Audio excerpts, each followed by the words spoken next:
ہم نے اس شادی کے اس نظام کو جو کمزور کرنے کی جو کوششیں کی ہیں اس کو مشکل بنا دیا ہے، اور اس میں ایک مہر کا نظام بھی ہے۔ مہر زیادہ نہیں ہونا چاہیے۔ آج مہر کو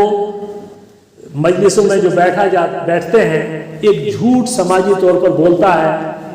بولنے والا بھی اس کو جھوٹ سمجھ کے کہتا ہے، سننے والے جھوٹ سمجھ کر اس کو قبول کرتے ہیں، اور اس جھوٹ کو قانونی حیثیت دی جاتی ہے مجلس کے اندر۔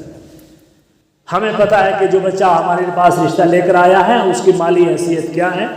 وہ کتنے دے سکتا ہے، لیکن اس کے باوجود ہم اس پر کہتے ہیں تجھے 10 لاکھ دینا ہوگا، 15 لاکھ دینا ہوگا۔ ہمیں پتہ ہے کہ یہ سب کچھ بیچ کے بھی 10 لاکھ نہیں دے سکتا۔ اگر یہ 10 لاکھ دے گا تو اگر یہ باپ کے 3 بیٹے ہیں تو دوسرے بھائیوں کا پوری زمین بیچ کر جا کے یہ 10 لاکھ پورے کرے گا، لیکن پھر بھی ہم مجلس کے اندر متعین کرتے ہیں، اس کو مجبور کرتے ہیں، اس سے تحریر کے اوپر لکھاتے ہیں کہ 10 ہی لاکھ دینا ہے تمہیں، اور وہ بھی اسے بھی پتا ہوتا ہے کہ میں نہیں دے پاؤں گا، اور ان کو بھی پتا ہے کہ یہ نہیں دے پائے گا غریب، لیکن لکھا جاتا ہے چونکہ ہم چاہتے ہیں کہ وہ ہمارے آگے ناک رگڑتا رہے اور اس جھوٹ کے عالم میں جیے، اور اسی حالت میں ہم جو ہے ایک دوسرے کی گردن پکڑے بیٹھے رہیں، اور ہم گویا ایک رشتے کی بنیاد رکھ رہے ہیں۔ اس سے زیادہ منافقت کیا ہو سکتی ہے؟ یہ غلط نہیں، ٹھیک ہے جو ہے ہمارے لیے سیکیورٹی ہونی چاہیے، جو ہے کوئی ایسی ضمانت ہونی چاہیے۔ وہ ضمانت آپ اسی وقت دیکھیں جب آپ کسی کو رشتہ دے رہے ہیں اور لے رہے ہیں، وہ کیا اس معیار پر فٹ بیٹھتا ہے کہ نہیں بیٹھتا۔ اگر اس معیار پر فٹ بیٹھتا ہے تو پھر اس کو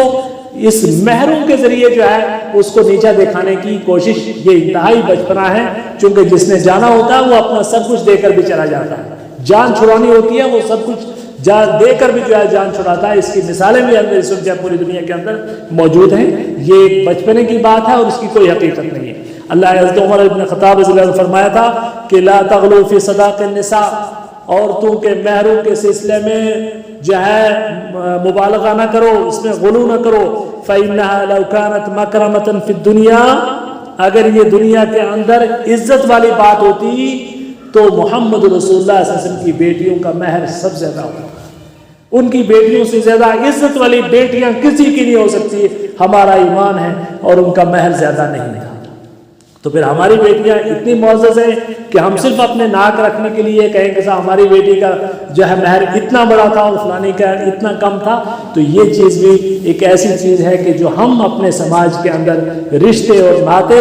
اور شادی اور بیاہ کے اس نبوی سلسلے کو روکنے کا سبب بن رہے ہیں اور ایک فساد کے پھیلنے کا سبب بن رہے ہیں۔ چاہیے ہمیں اس بات کو، جو میں نے پہلے یہ بات کہی تھی، حضرت امام مالک کا قول کہ یہ امت اس وقت تک اس امت کی اصلاح نہیں ہوگی کہ جب تک وہ اپنے لیے وہ طریقہ منتخب نہیں کرے گی کہ جو طریقہ صحابہ کرام کے دور میں لوگوں کی اصلاح کا سبب نہیں بنا تھا۔ اس وقت خرابیاں زیادہ تھیں، اس وقت برائیاں زیادہ تھیں، اس وقت جو ہے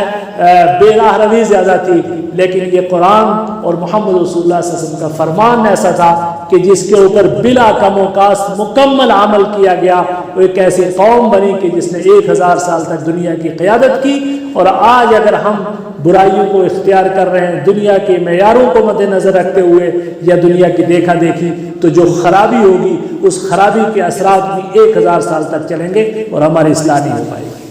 اللہ تعالیٰ سے دعا کریں کہ اللہ تعالیٰ امت محمدیہ کی اصلاح